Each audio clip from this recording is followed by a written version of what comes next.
Yay! Welcome back, Now we're everyone. close. Welcome back, filmmakers. We'll just wait for everyone to turn. And JL, my goodness, thank you so much for all the promotional materials. That is not JL. Where's oh, okay. And for helping curate with also with the help of Peter and Everest. Um, Filmmakers, I can call you that now. I could call you that after your first silent films. I would like for you all to introduce yourselves first and say which film or films were yours in the lineup. So we can start, and I guess I'll have to call on people since it's Zoom world. Micah Ranson.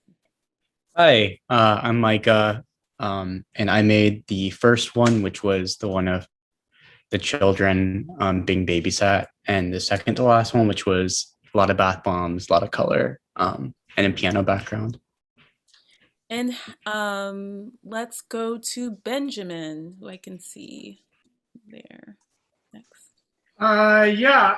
Hi, everybody that we can't see in the theater. Hello, classmates. My name is Ben, and I made the last one about the young woman. I don't know how else to describe it. And did you also participated in a music video, correct? Yes, I was also part of the red and blue car music video. Wonderful. And Vanya. Hi, I'm Vanya.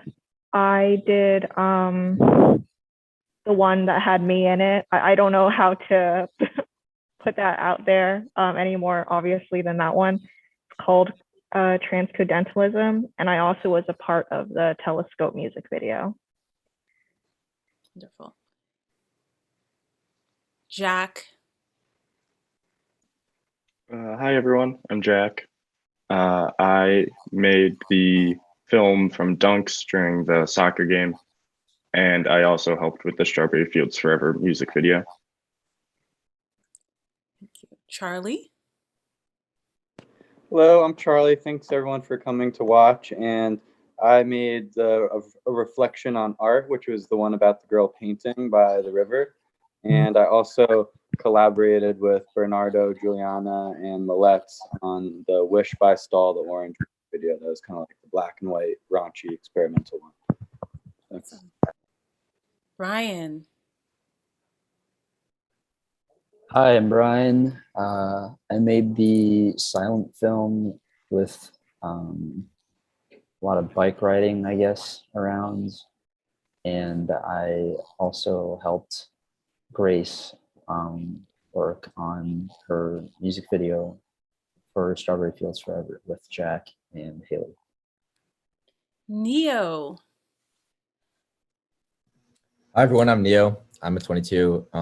I worked on both the car music videos. One of them was in collaboration with Ben. Hope you all enjoyed. And Ambrose. Well, hello everyone. I made the video about the experience of being in Zoom class, as well as the video about the experience of the pandemic. And I believe we also have Bernardo, who's going to be joining us on Zoom briefly. Grace. Hi everyone. Thank you so much for watching and tuning in. I created the video with the girls dancing at night and then also in water. I don't know how else to describe it. And then was part of the collaboration for the Strawberry Fields music video. Devin. Hi, I'm Devin. I made the silent film Moving with a Purpose with the brilliant Natalia Skoko in New York. And then I was in a music video with my friends Ava, Ambrose, and Vania. Thanks, guys. Haley.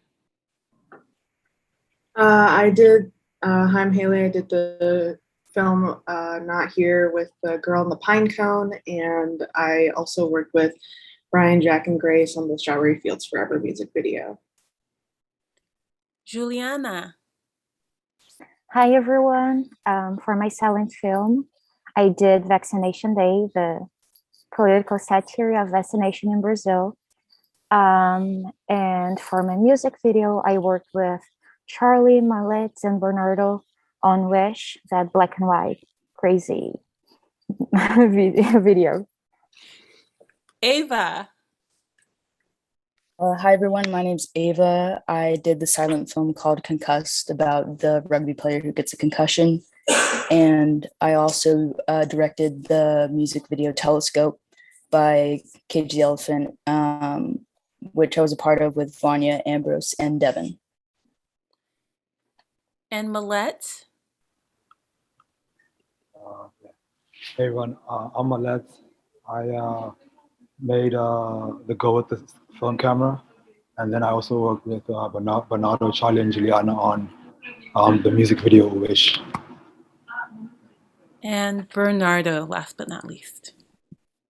Hi everyone, thank you for attending. I worked in the music video with Juliana, Mallet, and Charlie for Study Audience Wish song, and I also acted on Ambrose's and Juliana's film. Let's start off by asking each of you to talk about why you chose, how you were inspired to make the film that you screened tonight. And why don't we popcorn it just like in class, because it'll be confusing otherwise. Let's start with Brian.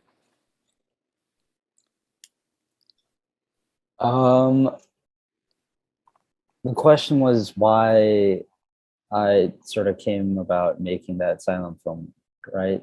Yeah. I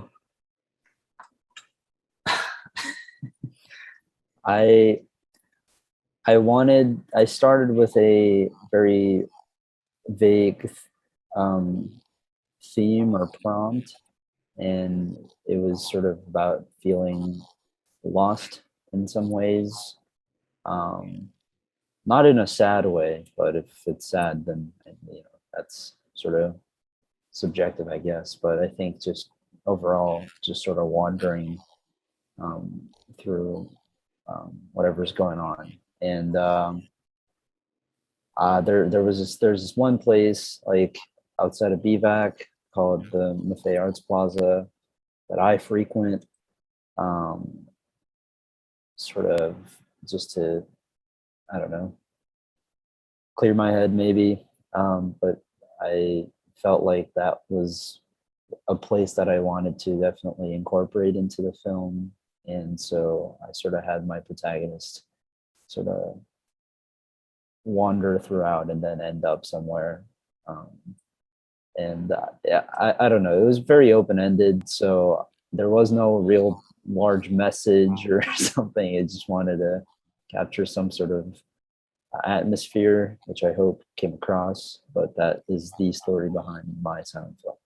And I just have to ask a follow-up question, because this is what I was wondering as I watched it. Week 3 maybe of our class. How did you film those moving shots of the bicycle wheel and following behind? Like, were you biking as you were filming? Yeah, I was being a little irresponsible, I guess. But yeah, I basically like held the camera however I could. Some shots I had to just pedal without my hands on the wheel, not wheel, but the handles. And then other times I would have to lean over and then like hold it with my arm and try to keep it stable.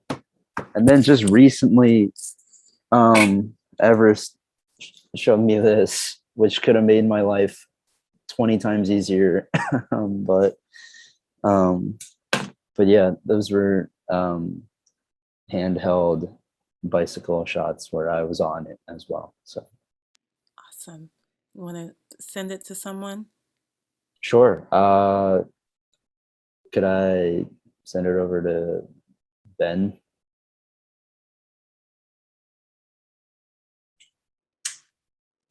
Ben? Yeah. The thing that initially inspired my video was thinking about the how the ways in which things are presented to us often influences our understanding of them. And I've been thinking for a long time about the idea of the way two different people can see the exact same day or sequence of events. And that's what I tried to convey from the perspective of the PI. Things were desaturated and removed and very objective and devoid of interiority. And my attempt in presenting the young woman's perspective throughout the same sequence of events was to convey how much can exist inside of the things that we might dismiss. And your use of camera was really interesting. It was very exploratory. And for that reason, it felt very documentary style. It reminded me a little bit of the Tree of Life, especially in the second half. So how did you determine how you were going to use camera and especially how did that tie into the themes that you were trying to bring out? Well, as you know, Professor, because we had to turn in our our shot lists, planning ahead of time. I tried to structure the shooting so that the first half was as locked off as it could be, and tried to make the frames really dirty, giving the impression of kind of a voyeuristic perspective to make it feel like there was a hidden observer, like something we maybe shouldn't be watching. And the idea was to often make the subject really small in the frame, which I pushed pretty far in some of those last shots. But conversely, when I got to the other side, I knew that I wanted to be really close, show a lot of face, and move along with the young woman, circling her, kind of roving around. And that's very flattering that you cite Tree of Life as a comparison. I think that any any similarities between that might be accidental more than, or I would be hesitant to give myself that much credit, but it was certainly attempting to zoom in on the face, try and find distortion at the corners of the frame in doing so. Okay, thank you.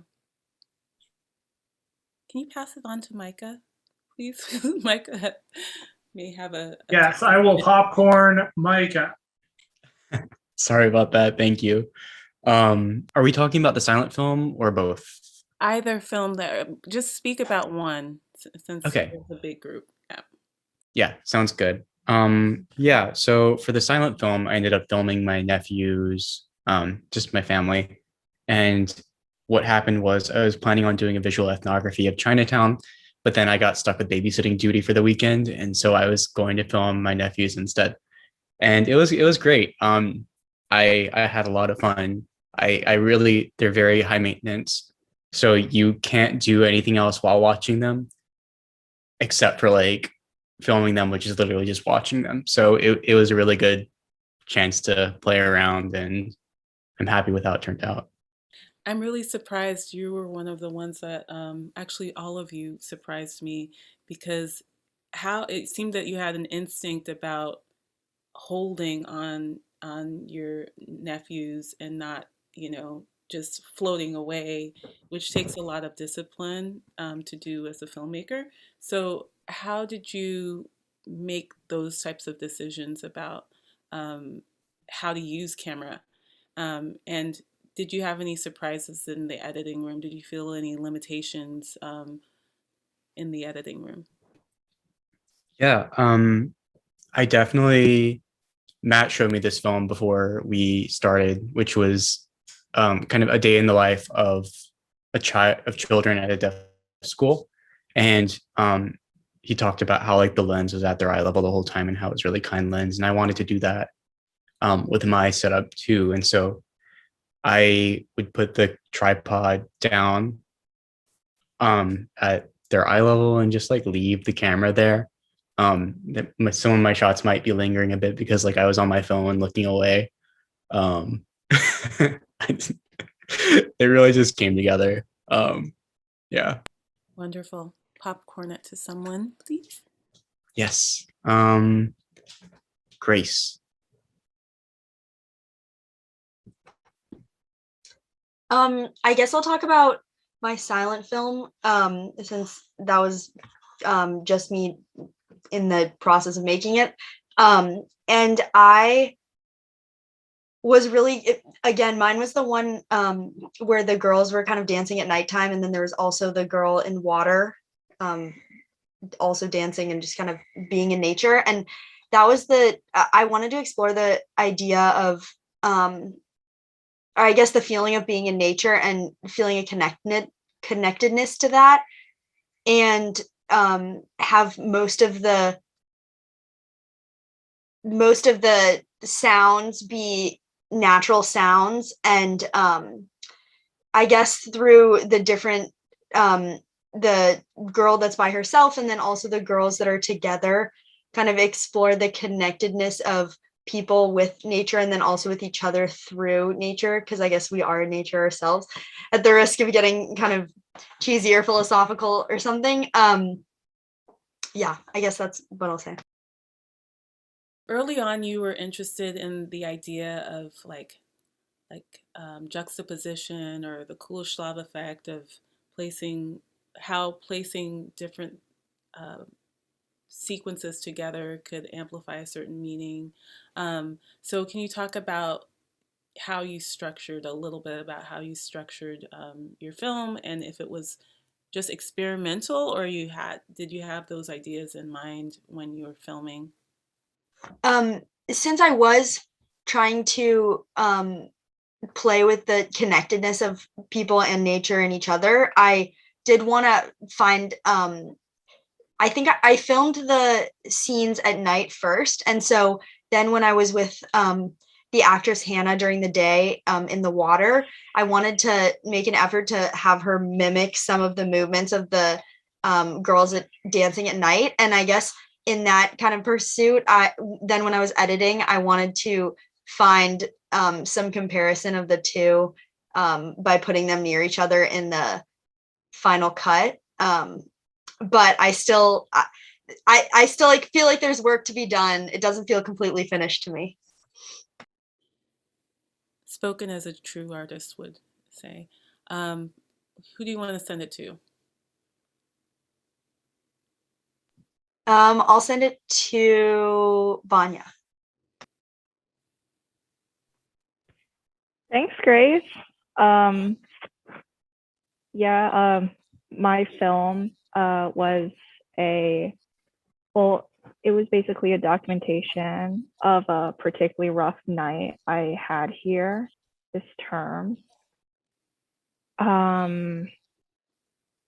So I guess the background for this is that I was kind of interested in looking at how religion and technology can kind of coincide with each other. That was the initial idea that I wanted to explore.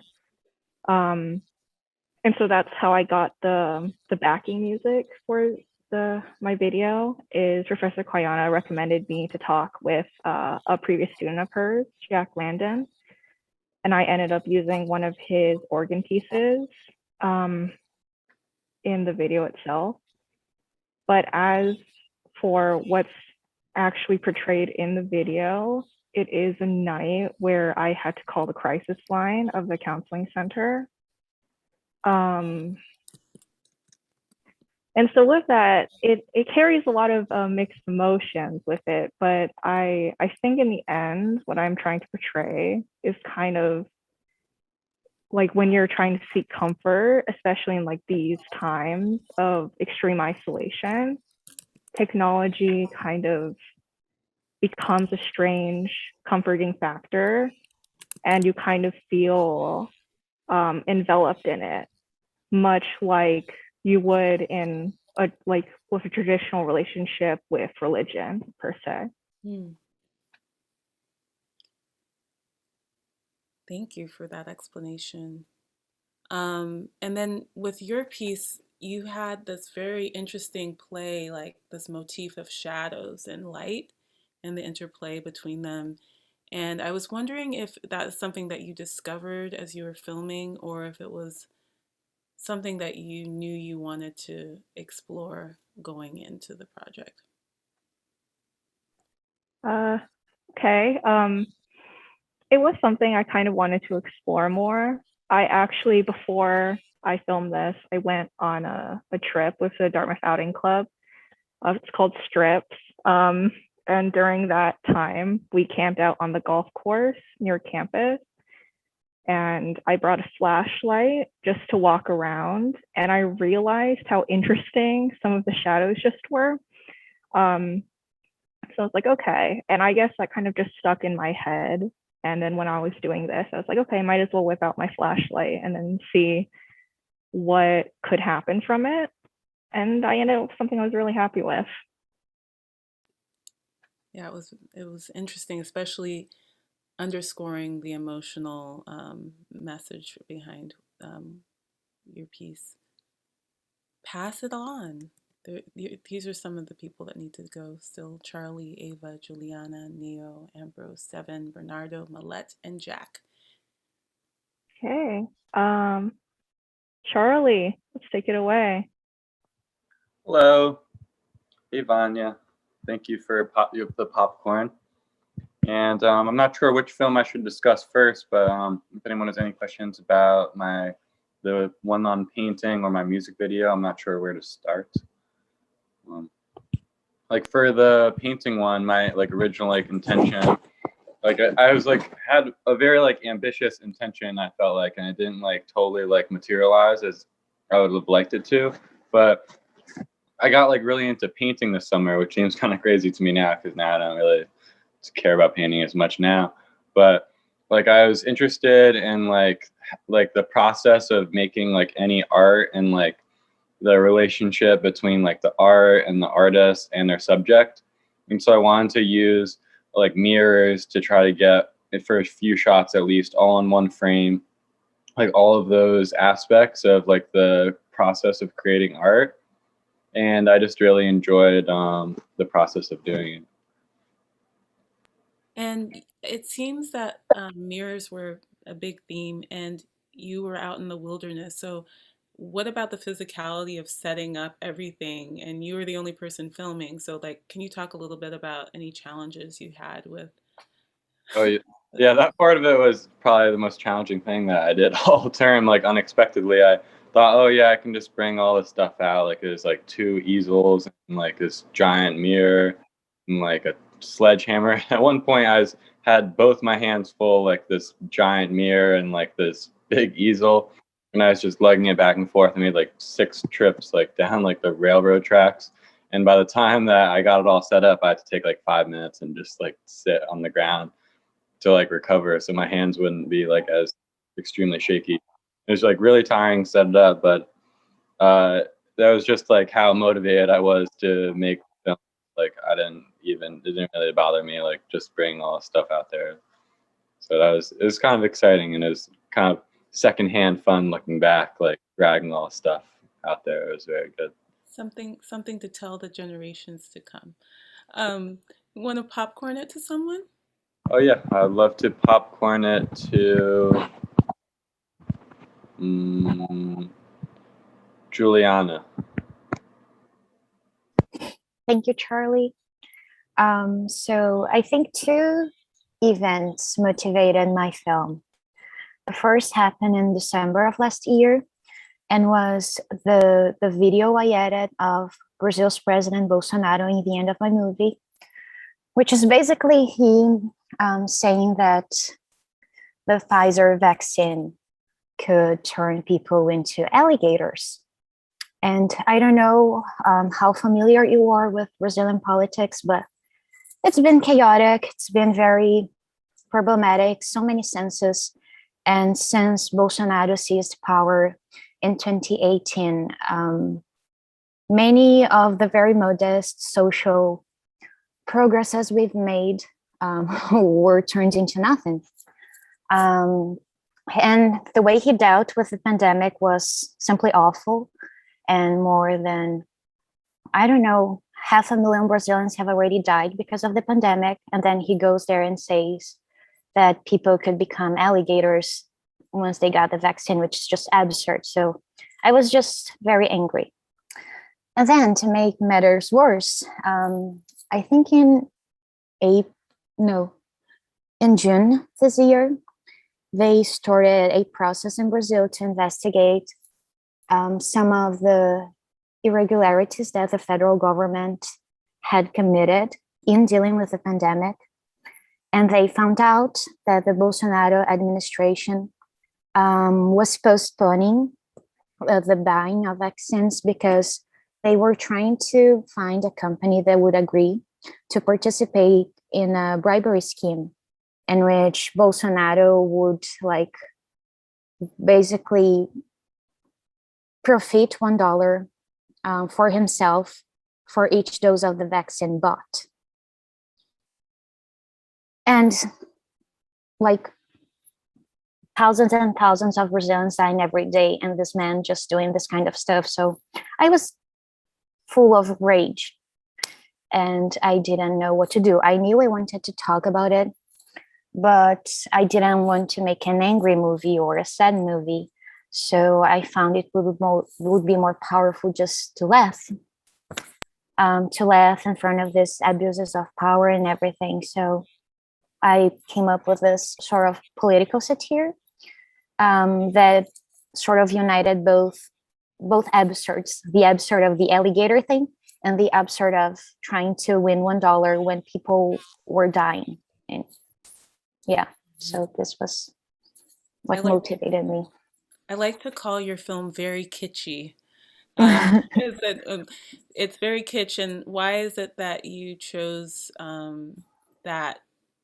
I guess you kind of talked about it a little bit, but you were very committed to that in the beginning. Yeah. So I guess what I also was trying when I was trying to figure out the aesthetics of my movie was to step out of my comfort zone. And my comfort zone is abstract, black and white stuff. And I wanted to be fun. And there is a Spanish director that I love so deeply called Pedro Almodóvar. And especially his early movies that were very punk and kitsch. And I love that. I think some people tend to neglect the force of this, but I think it's super powerful, and especially to unite this aesthetic with some kind of political critique. And so it was just, that's going to be kitsch. It's going to be kitsch or it's going to be kitsch. Got it. Okay, pass it on. We have Haley, Eva, Neo, Ambrose, Devin, Bernardo, Malette, and Jack. Okay, I'll popcorn to Malette's. Hi guys. So I guess for my film, the go with the phone camera, the main, there wasn't really no motivation behind it. It was more sort of like documenting something that was happening, and I kind of wanted to capture mainly sort of like what the creative process is, because there's so many different elements to creating something. So it was in the process of making a project on film, and she was working with 60 millimeter. And I just thought it would be something beautiful to see how she sort of goes through the motions of making her project. And so we're working with different colors and sort of points of no audio and points where there's music playing was kind of just sort of to mimic the atmosphere when someone is creating. There's like moments where you're full of energy. There's moments where things are colorful, and then the moments where you're sort of like going through this meditative phase of going, asking yourself why you're doing what you're doing and how you can make it better. And that's kind of what I try to reflect in, like sort of like the black and white.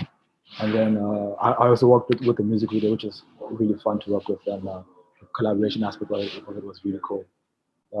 Challenging, but like, yeah, really fun.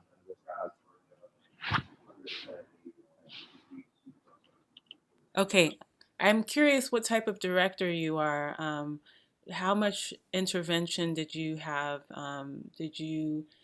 Were you a quiet, fly on the wall type director, or did you ever ask JL to do things that you wanted I JL to do? mean, I'd ask for a few things, but mainly because as a director, I kind of like nonfiction and documentary style. So I kind of like letting things unfold naturally, and then going back and working with what I've been able to capture to see how I can tell a specific story in a certain way. So I'd say in terms of what kind of director, I like to let things unfold as they are, and because that way it feels more natural. Because even if something is directed really well, there's still a moment where it's too much sort of it's just too short. Whereas like when it's non-linear or no instructions, it looks more and unfolds in a way that's just natural, if that makes sense. I understand. Okay, pass it on. Thank you, Millette. I'll bump it over to, I guess, Jack. Right. Thanks, Melitz. Yeah, so for my film, which was the one about the Euro finals, Sunday Fun Day, it was pretty spur of the moment when I decided to do it, but I kind of was inspired by, we had a guest speaker to class, JP Snedecki, who is a great filmmaker, and we actually watched one of his films, Foreign Parts, in preparation for speaking with him. So I was inspired by that film just because it kind of looks at people. It's pretty non-intervention, just kind of flying the wall, watching things unfold. And I was inspired by that to just, kind of go watch people watch the soccer game and see what natural story unfolds. And I also got lucky that it ended up being a very exciting match. And it was also just a great opportunity to kind of enjoy the energy of a crowd that was during like the brief, couple month long period when Hanover was truly open again with masks not required. So it was just really fun seeing people get the energy of being in a crowd again and watching what happened. And one thing that I found remarkable about the way you structured your film was the climax that came when everyone was like, oh, and roared, And I was wondering if there were more moments like that, and you just decided to use them sparingly, or like if that was the big moment of that day when you were filming.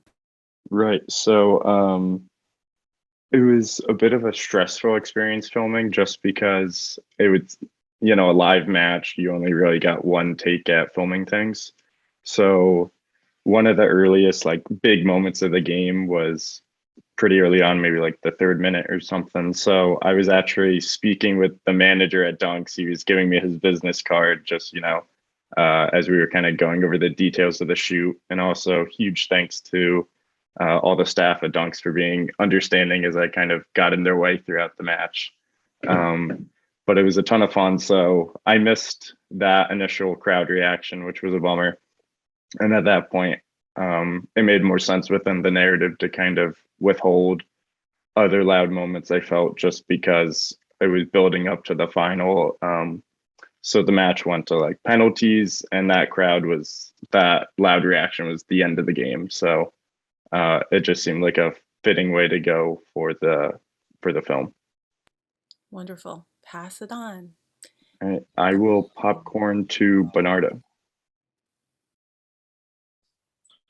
Oh, thanks, Jack. I can talk about the music video I shot with Malets, Charlie, and Juliana. It was a very interesting project to reflect over how it originally started and how it developed.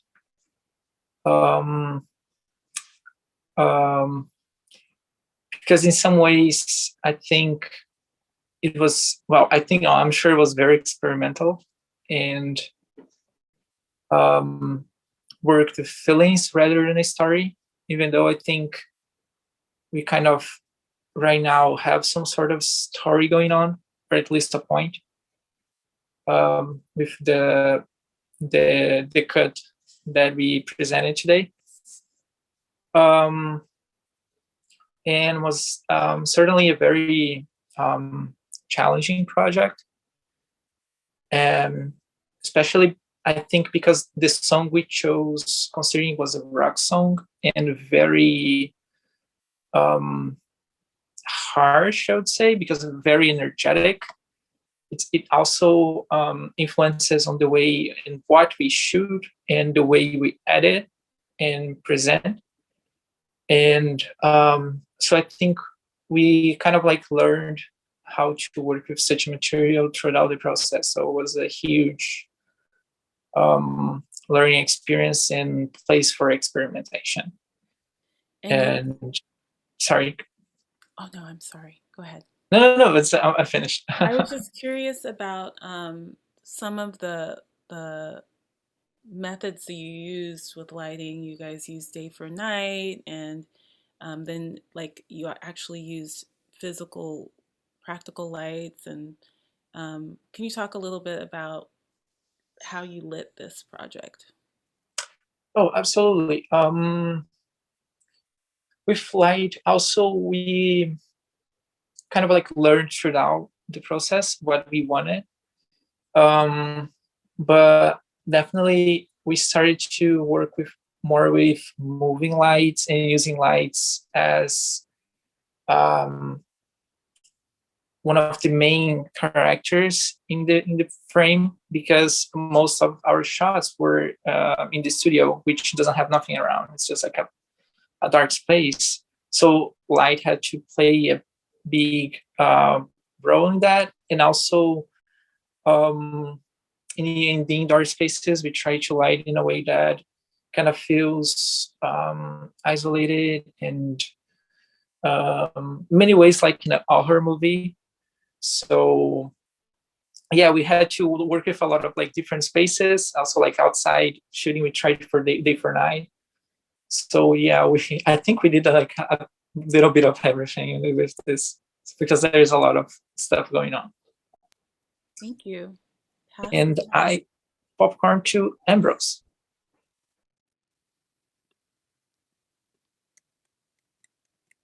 Sorry about that. I was sitting in the audience, actually. Yeah. Well, I'd like to talk about the final project I made, which was about the experience in the pandemic. Because I made all these shots that that sort of reflected the things that I'd like experienced and the things that I'd like seen and the things that I'd like felt across this historic moment. And I think the thing that really shocked me, or the thing that really got me about it, was that obviously none of these experiences are unique to me.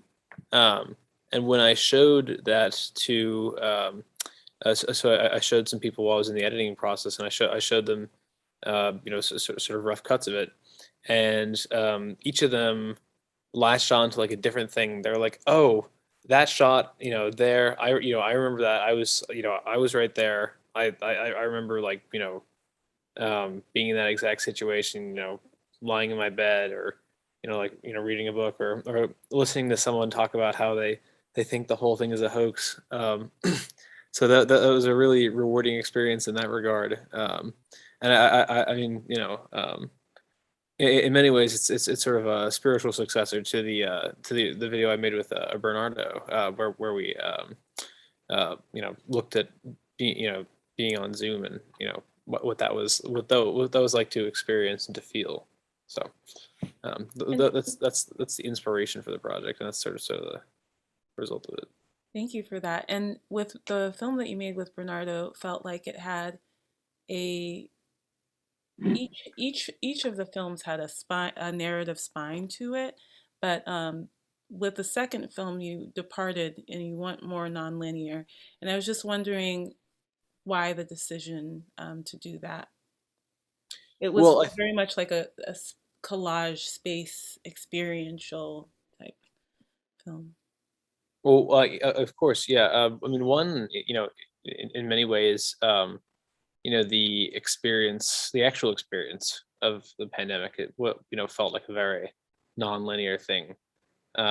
Sometimes you'd be out and about, and be walking and think, oh, this, of course, this is going to be over soon.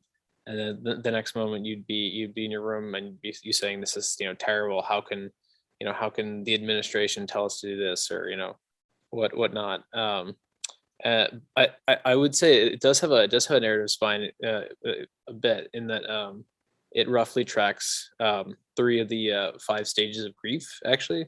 So the denial, the anger, and the bargaining, and the narrative is actually punctuated by there's three shots where my main actress Betty like talks to the camera about like what she's feeling, and in the first one she says like, if I just do everything that we need, this will be over in 2 weeks. And then she says, oh, in the next one she says, oh, this is terrible, I'm so angry about this, like why can't this just be over? And then the last one she says like, it's switches to the sort of like, the depression stage, where she says like, oh, well, am I ever going to get back there? Are things ever going to return to normal? So it does have a narrative in that way. But of course not as rigid. Yep. Okay, thank you. Pass it on, please. Yeah. Who we have left? I'll pass it on to Neo. Thanks, Ambrose. Yeah, so mine, well, one of them was the music video, but I think in my initial also project for like the silent film / like music video was just part of this theme, this term that has really like founded my exploration in cinematography, and that being like focusing on sound and how sound, like how we shape the structure of the video, the editing of the video, the lighting also with around sound. And so, yeah, that was part of it. I think there was, I didn't get to show like the final edit of the first video. I added some like cool color effects that I tried to do. But yeah, that was in general, I was just trying to figure out how sound can be used in different spaces, and like as a precursor to the music video more so than anything, but like really just part of this theme of figuring out like sound can be happy, music can be happy, but like ultimately what do you put on the screen that influences how the viewer understands the narrative. So yeah. And I was curious with you about like the shifts in color temperature with yours, and also how that the feel of the dream, just this reconsolidated, like piecing to get fragmented memories. And I don't know if I got the right impression, if she was daydreaming or if it was what she was experiencing, but I was just curious about that with your. Yeah. So it's sort of supposed to be a little bit of a mystery. I think when I initially started it, it was going to be like a whole narrative of the main subject like looking through like a door, like there's like a slit in the door, and she's sort of like peering through that. And then I was going to try and have some like narrative surrounding that, trying to evoke emotions of like longing and nostalgia. But I think it was just much more natural flowing to have that sort of daydreaming like cut to something totally random that like you could be thinking about, and it's not exactly sequential, but at the end it sort of returns to that same point of like stillness and yeah, but in a different location. I don't know, I was just trying to see what different feelings I could get out of a bunch of different shots. But yeah. Wonderful. So we have Devin, Haley, and Ava. So I'll popcorn to Devin. Thanks, Neil. My silent film it was called Moving with a Purpose. And And yeah, that was roughly just about just my experience, I guess, in college. I've just been on the run for a long time, like just always doing stuff, hustling and bustling. And then my girlfriend, I was in New York, and she agreed to act. So we just kind of came up with a scenario that just kind of conveyed like a sense of urgency. And I wanted to just incorporate like techniques with a moving camera. So yeah, those are some of the things that I was thinking about. And by the way, I love your lighting right now, the wraparound lighting coming from the back. It's very artistic. Thank you. I was just curious about that shot that feels like a Zolly moment where she's on the street and things are moving around. Like, how did you achieve that? You talked about building some type of rig before. I was just wondering how you did that. Yeah, so we kind of had an assignment to just be inspired by cinematographers that we liked. So one that I picked was Ernest Dickerson, and a technique that I noticed that they did was called like a double dolly. So I don't know if I should give away my secrets, but we found a shopping cart, and so we kind of just used that to use like two types of dollies to keep everybody stable. Hey, sharing is caring. All right, who are you going to pass it on to? I'll pass it on to Ava. Thanks, Devin. I think the film I'm gonna talk about is my silent film. It was the one where the the student athlete gets a concussion, and I guess like my inspiration for it was when we were assigned to make a silent film. I was trying to think of how I could incorporate silence into the narrative, and I just kind of thought of concussions because for those of you who have had them, you know how terrible they are, but like you're just really sensitive to light and sound and just everything. And you just basically live in a cave for weeks in your room and are kind of alone. And so along with like those like physical symptoms that you feel, then you also kind of start to delve into other, you know, post symptoms of like isolation and like depression and just like not having a great time. So those are kind of the feelings that I wanted to capture in the film, and also with some of the sound that I did have it, I wanted to make the audience feel a little uneasy and uncomfortable because that's what the character was feeling essentially. And yeah, that was essentially my idea for it. Mm-hmm. And it seems I remember in the first time I saw the film, I was struck by your composition and how you were doing these tracking shots, and they were so precise that you could cut from one to the next as the character was progressing through their day or their week. And I was just wondering how exacting that was for you to compose those shots while on set. Like, did you manipulate the images at all, or did you just decide I'm going to use this particular lens and be at this focal distance from the character? Yeah, talk a little. Yeah, I knew I wanted to cut between different shots of the character moving across campus and try to keep them in the same position on the screen to give it kind of like a monotonous feel. And so when I was like following the character, like I kept it on the same zoom length, and I would like go back to look at the shots before I filmed to make sure I was kind of in a similar area. And then I would just try to walk at the same pace too. And it was also helpful that I kind of filmed them one after the other. Wonderful. And last but not least, Haley. Thank you, Ava. So just to remind people, my film was one with the girl in nature walking through the woods and the pine cone. And I just wanted to try to capture this feeling of when you're always looking forward to something that's happening in the future, or you're reminiscing about something that happened in the past, but you're never really focused on the present moment. I just wanted to kind of capture that like emotion or situation or something. So as you can imagine, it's very hard to like try to capture. So I tried my best, but yeah, so that's what I tried to do in my film. And I also tried to emulate the cinematography for the cinematographer who did Black Swan and Requiem for a Dream. So yeah.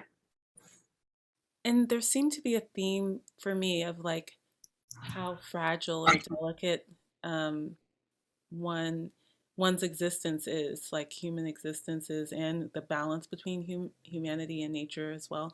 And I was wondering if that was a theme, like, you know, at the end she crushes the pine cone, and it's something that just happened, and maybe could have been avoided, but just to me it punctuated the fragility of the delicate balance that we have to have sometimes.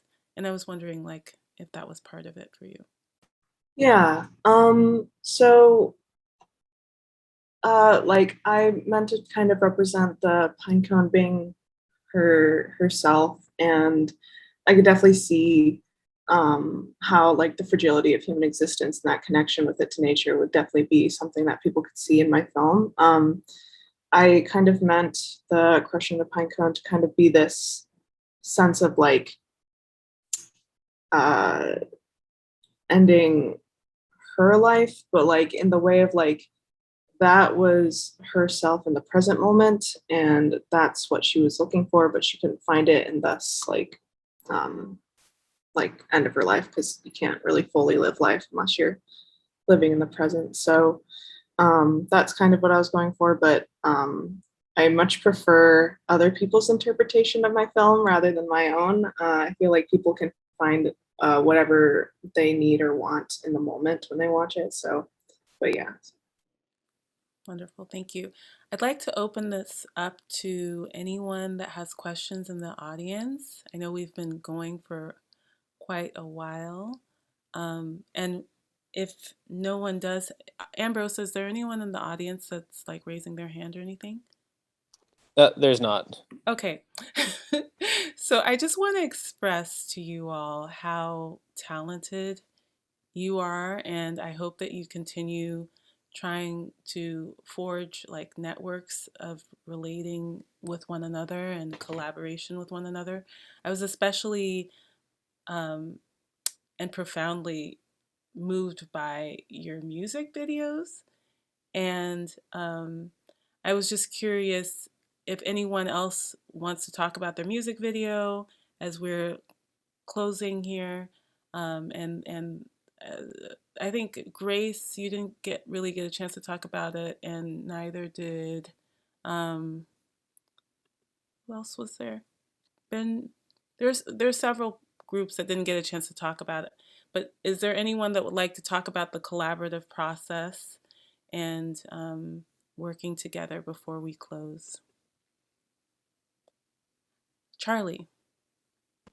Oh, I just wanted to say about like the collaborative process. Like that was the first time I really got to work at like as like a crew for a film project, and it was really like the most fun, and I thought like the best product that one of the best products I've made in like almost any group project that I've ever worked on. And like it was just so great and like eye-opening, like how helpful it is just to work in a crew. It seems like pretty obvious, but it was so good and like so rewarding and like enjoyable experience. And I feel like you could have an entire class on just making music videos in a group project, because I learned so much just from working with like my peers, and it was really just a great experience. Great assignment. Great. Thanks. Anyone else want to share any not last words or not final words, but last words for this session?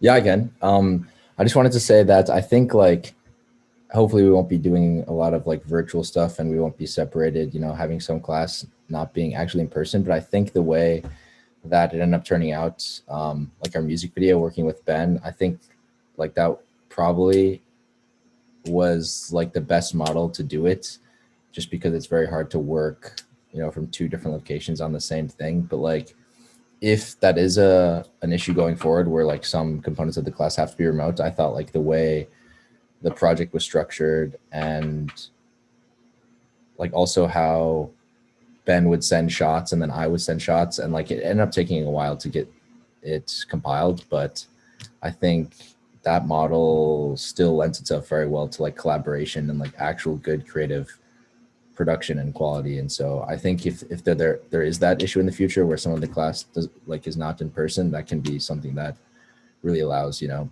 students to still participate and like actually get the fruits of production and labor. So yeah.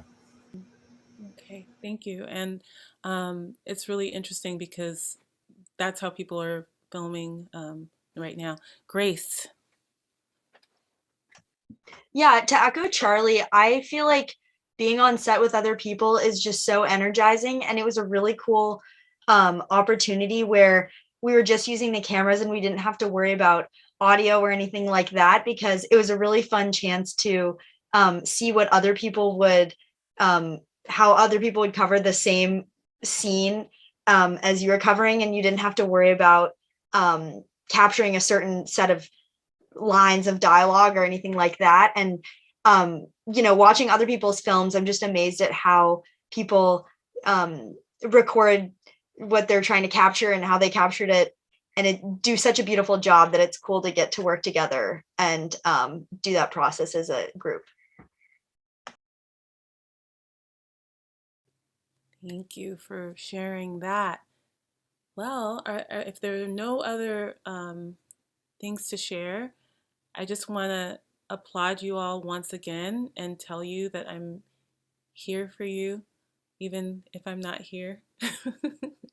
And please stay in touch. Please remember that you all are the reason that you are in school, to create these networks. And when things fail, please continue to seek better and better forms of communication. And Devin has raised his hand, so I will pass it on to him.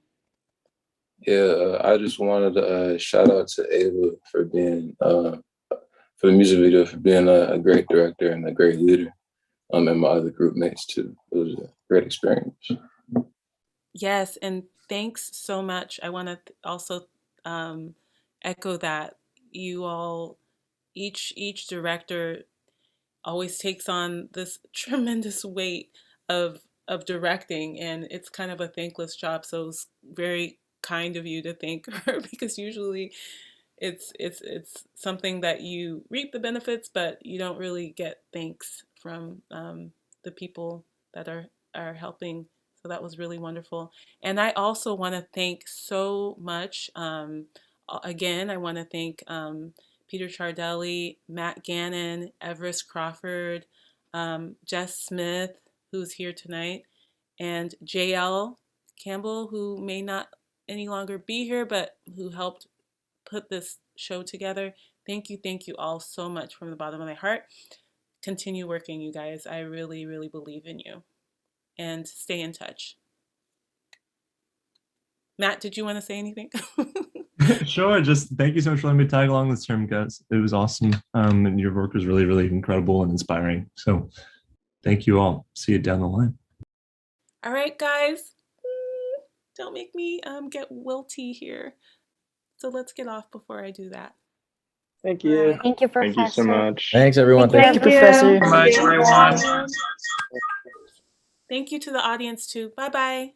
Bye. Thank you. Thank you. All right.